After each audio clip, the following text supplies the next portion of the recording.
Today's episode of Life's Potluck Buffet is all about signs, mainly mathematical signs, but I'm going to ask the cards about how to look out for signs in our lives of things that we need to do. And I'm going to use a little bit of 15th century mathematical notation to calculate the number of this episode from two factors. I'm John Paulus. You're listening to Life's Potluck Buffet only on YouTube. If you're enjoying Life's Potluck Buffet, then please subscribe. If you have subscribed already, thank you for your support. And if you would like to support Life's Potluck Buffet in a different way, you can contribute basic attention tokens to Life's Potluck Buffet with John Paulus on YouTube. Just click on that triangle in the Brave browser's browser bar, and that will have a button that says contribute. Thank you for your support. And thank you for listening. In 1928, a Swiss-born historian of mathematics who was working out of California in the United States published what is a definitive work on the development of mathematical symbols. You see, because the math wasn't always a game of symbols. In fact, it was thanks to some people really in the 16th century really pushing for math to be represented in symbols that we have to thank for the kind of easy symbols that we use nowadays.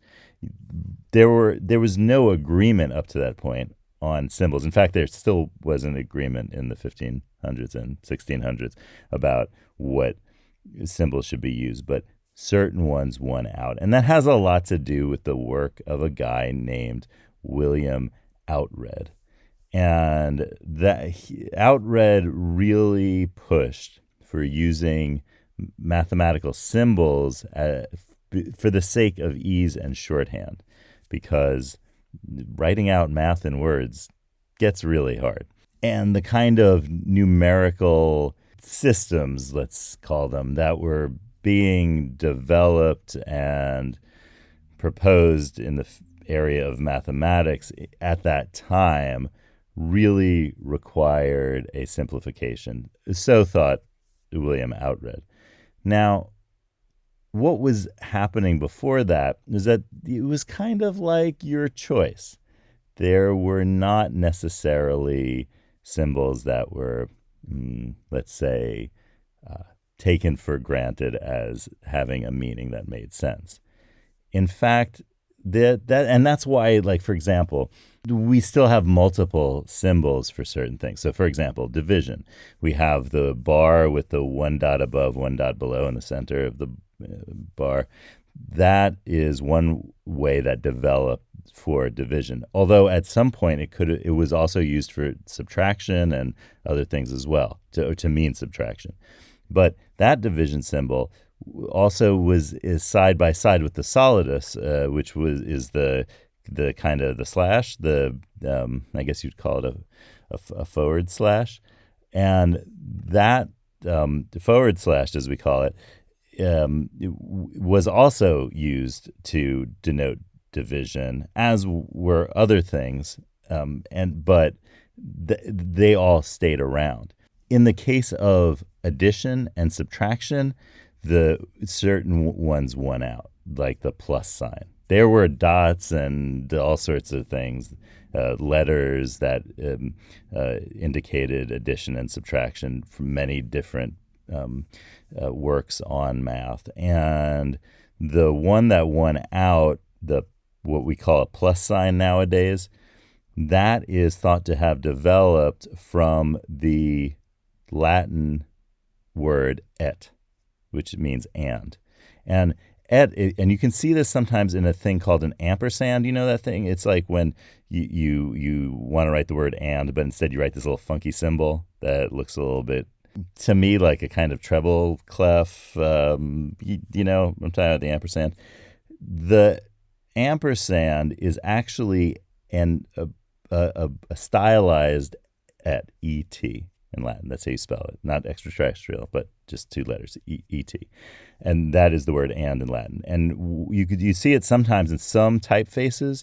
You'll see that the E and T are really clear. But in the very stylized standard version of the and, that you might see on, I don't know, Abercrombie and Fitch, are they still around? If they are, that's an ampersand.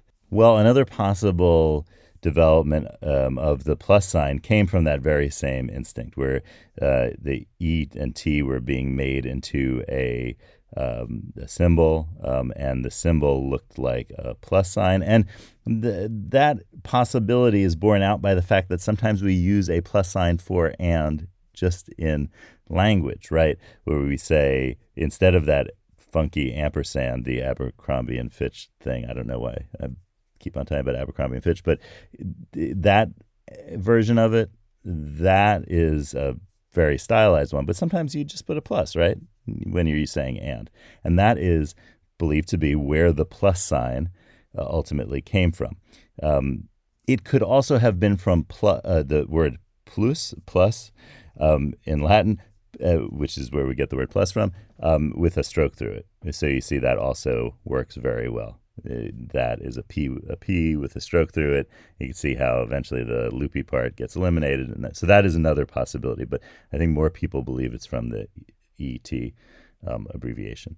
So that's that. The minus sign is maybe, we don't really know, but maybe from the word minus, which is minus, in Latin, that often there was an abbreviation of it where there'd be an M with a little tilde, a little wavy line above it, and that was thought to be a possibility, or just the stylized M as a very kind of flat-looking M.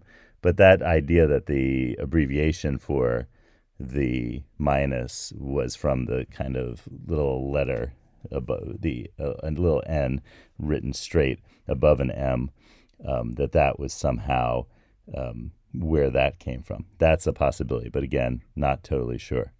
The multiplication sign, which is looks like an X, but it's not really an X because it's more balanced than an X. That letter X is a little bit squishier than the multiplication sign X, which is in the middle of a line, not on the bottom of a line. And it's a little bit more even and symmetrical. And so that multiplication sign X came about around this time as well, in the 1500s, 1600s. It had been used in the past. And so on the thumbnail for today, you can see an old way of showing multiplication. And I'll go through that in a second. But the possibilities for multiplication had been narrowed down by Oughtred to either the word in, or the symbol that looks like an X, the multiplication sign, which in that book about the history of mathematical signs, the author calls it a St. Andrew's cross, because the flag of Scotland, if you look up, just a search for the flag of Scotland online, if you don't know what it looks like already, and hello everyone Scotland, that is a St. Andrew's cross, and it looks like a big even X, right? And so, but just look up the flag of Scotland and you'll see that's what it's called by the historian of mathematics from 1928 that I'm talking about. So that is the idea behind the what the multiplication sign could have been. It could have been the word in, just in, as an abbreviation for multiplying. So you'd say like AB in CD means AB times CD. So that was a real possibility, but just that X looking thing, the cross, was a really great abbreviation, and it won out. Now, before we draw a card for today, let's do a little bit of 15th century math. Okay, so take a look at I'll put the thumbnail on the screen. So here we have, this is episode number 304. So we want to figure out what two factors we can multiply together to get 304. And I'll make it work easy for us. It's 16 times 19. Okay, so 16 times 19 is 304. Now you see how there's the big X in the middle of this, but there are also lines on the side. And the way that this works, and this is from Italian mathematicians in the 1400s, this is how they represented it. And what they did here was, if you multiply, here's how you do it. Here's how you do it. You start by multiplying the 9 and the 6, so the bottom left with the top, right? And then you write it down. It's 54, okay? And then you add that to the product of 9 times, in this case, you see how the line from the 9 goes to that 1? Well, the 1 is in a 10 spot because it's 16. The number is 16 here, right? So that's 9 times 10, you see? And so that's 90. So write that down too. So 54 plus 90. Okay, great. Now, next you move over to the left side. You do the 1, but that's really a 10, right? Because it's in the 10 place, because it's 19, right? It's not just 1. It's a 1 in a place of the 10, the 10s, where the 10s go. So it's actually, you want to multiply. That 1 symbolizes the fact that we were talking about 10 here. So you do 10 times 6, and that's 60. All right, so we have 54 plus 90 plus 60. And then finally, we do 10, that's because that 1 represents 10 on the bottom, times the thing that the 1 is pointing up to, you see, which is another 1, but it's in the tens place, so we do 10 times 10. Okay, so now we have 54, 9 times 6, and then we have 90, 9 times 10. See how that went across the line there? Then we have 10. If we go down to the bottom left, we have a 10 there. And then you do 10 times 6, that's 60. And then we have a 10. Again, we're back at the bottom left. And then we do 10 times 10, which is the top left, which is that 1 in the tens place. And that is 100.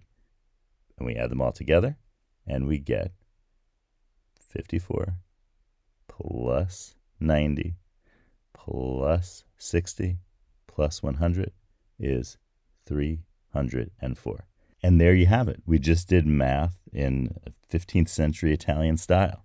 So, and it's totally works just as well as any other style. Try it at home with a different number. See how much fun it is. Okay, let's ask the cards about what signs we should be looking for in life and see what they have to say. So, yellow lemons, blue dumplings, magenta noodles, cards, tell us some things.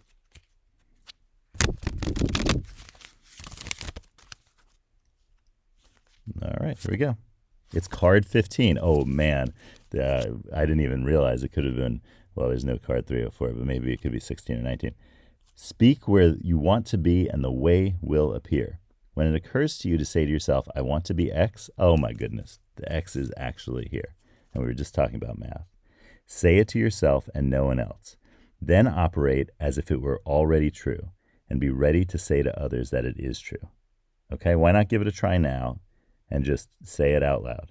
I want to be blank, right? And X equals blank here. So this is our mathematical equation. Cards, I knew I could count on you for getting us one that was perfectly suitable for our mathematical episode. So thank you. And give that a thought today at home. And you know what tomorrow equals? Another episode of Life's Potluck Buffet. See you then.